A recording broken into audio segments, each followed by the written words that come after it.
Apple company 1976 సంవత్సరంలో అమెరికాలోని కాలిఫోర్నియాలో ప్రారంభమైంది. ఇద్దరు యువకులు స్టీవ్ జాబ్స్ మరియు స్టీవ్ వోజ్నియాక్ కంప్యూటర్ సాధారణ ప్రజలకు కూడా అందుబాటులో ఉండాలనే ఆలోచనతో ఒక చిన్న గ్యారేజ్లో పని ప్రారంభించారు. 1976 ఏప్రిల్ 1న వారు యాపిల్ కంప్యూటర్ కంపెనీని స్థాపించారు. వీరితో పాటు రొనాల్డ్ వేనే కూడా వ్యవస్థాపకుడిగా ఉన్నాడు. అయితే 12 రోజుల తర్వాత తన వాటాను కేవలం $800 అమ్మి కంపెనీ నుంచి బయటకు వెళ్లారు. యాపిల్ మొదటి ఉత్పత్తి యాపిల్ I కంప్యూటర్. ఇది స్టీవ్ వోజ్నియాక్ స్వయంగా తయారు చేసిన ఒక చిన్న కంప్యూటర్. ఆ సమయంలో కంప్యూటర్లు పెద్ద సంస్థలు మాత్రమే ఉపయోగించేవి.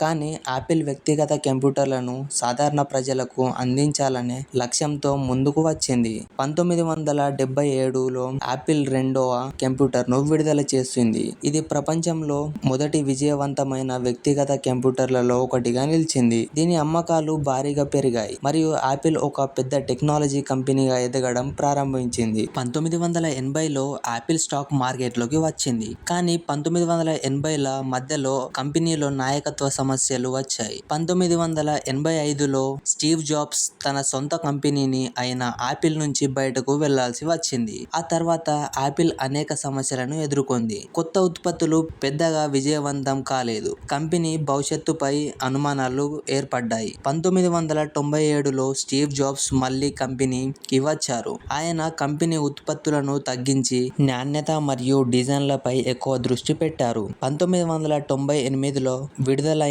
ఐమ్యాక్ యాపిల్కు కొత్త జీవం పోసింది. 2007లో యాపిల్ ప్రపంచాన్ని మార్చిన ఉత్పత్తిని విడుదల చేసింది. ఐఫోన్ ఒక ఫోన్ మాత్రమే కాదు, ఒక చిన్న కంప్యూటర్ లాగా మార్చింది. కొన్ని సంవత్సరాల తర్వాత Apple iPad, Apple watch, MacBook, Apple silicon chips వంటి ఉత్పత్తుల్లో యాపిల్ తన స్థానాన్ని మరింత బలపరుచుకుంది. 1980లో షేర్ మార్కెట్లో లిస్టింగ్ అయిన విషయం తెలిసిందే. సంవత్సరాల పాటు కంపెనీ వృద్ధి చెందడంతో దీర్ఘకాల పెట్టుబడిదారులకు భారీ రాబడులు వచ్చాయి. యాపిల్ ప్రపంచంలోనే అత్యంత విలువైన కంపెనీలలో ఒకటిగా ఎదిగింది. దీని మార్కెట్లో విలువ కొన్ని ట్రిలియన్ డాలర్ల స్థాయికి చేరింది. యాపిల్ కంపెనీ మనకు ఒక గొప్ప పాఠం చెబుతుంది. విజయం ఎప్పుడూ సులభంగా రాదు. వైఫల్యాలు వచ్చినా కొత్త ఆలోచనలతో ముందుకు సాగితే గొప్ప విజయాన్ని సాధించవచ్చు. ఒక చిన్న గ్యారేజ్లో ప్రారంభమైన యాపిల్ ఈరోజు ప్రపంచాన్ని మార్చిన టెక్నాలజీ దిగ్గజంగా మారింది. ఒక చిన్న ఆలోచన కూడా సరైన కృషితో ప్రపంచాన్ని మార్చగలదు.